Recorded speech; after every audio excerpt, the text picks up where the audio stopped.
Hello guys, നമുക്കിന്നൊരു കടലക്കറി ഉണ്ടാക്കിയാലോ? എന്നാ വാ. ആദ്യം തന്നെ നമുക്ക് വേണ്ടത്ര കടല എടുത്ത് തലേന്ന് തന്നെ വെള്ളത്തിൽ കുതിർക്കാനിടുക.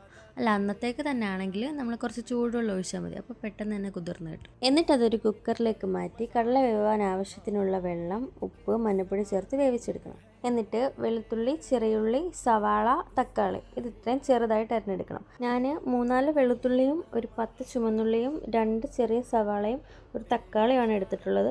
വലിയ സവാള ആണെങ്കിൽ 1 മതി, ഞാൻ എൻ്റെ ചെറുതായതുകൊണ്ടാണ് 2 എടുത്തത്. എന്നിട്ടൊരു പാത്രം അടുപ്പത്ത് വെച്ച് എണ്ണ ഒഴിച്ച് ചൂടാവുമ്പം വെളുത്തുള്ളി ഇട്ട് വഴറ്റണം. എന്നിട്ട് സവാള ഇട്ട് വഴറ്റി തക്കാളി ഇട്ട് വഴറ്റിയിട്ട് മസാല ചേർക്കണം.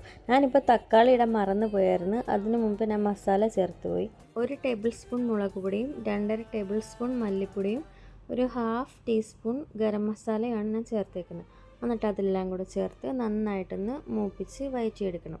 ഇനിയാണ് ഞാൻ തക്കാളി ചേർക്കുന്നത്. പക്ഷേ നമ്മൾ സവാളയൊക്കെ വഴറ്റിയ കൂട്ടത്തിലായിരുന്നു തക്കാളിയും വഴറ്റേണ്ടത്, എന്നിട്ടായിരുന്നു മസാല ഇടേണ്ടത്. ഇനി എന്തായാലും ഇപ്പോൾ ഇങ്ങനെ വഴറ്റിയെടുക്കാം.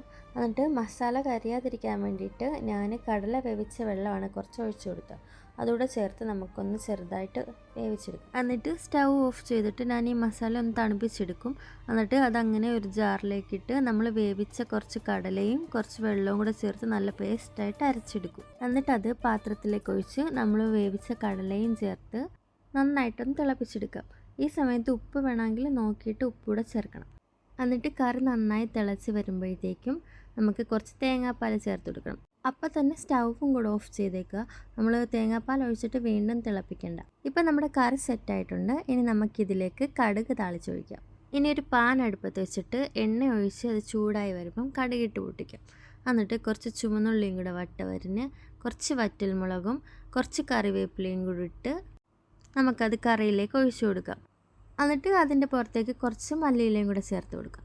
നല്ല കുറുകിയ കടലക്കറി ഇപ്പോൾ റെഡി ആയിട്ടുണ്ട്. നിങ്ങൾക്കിത് ഇഷ്ടപ്പെട്ടിട്ടുണ്ടെങ്കിൽ ഇങ്ങനെ ഒന്ന് ചെയ്ത് നോക്കണേ. കമൻറ്റ്സ് ഇടുക, സബ്സ്ക്രൈബ് ചെയ്ത് സപ്പോർട്ട് ചെയ്യുക. അപ്പം വീണ്ടും ഒരു വീഡിയോയിൽ കാണാം. ബൈ.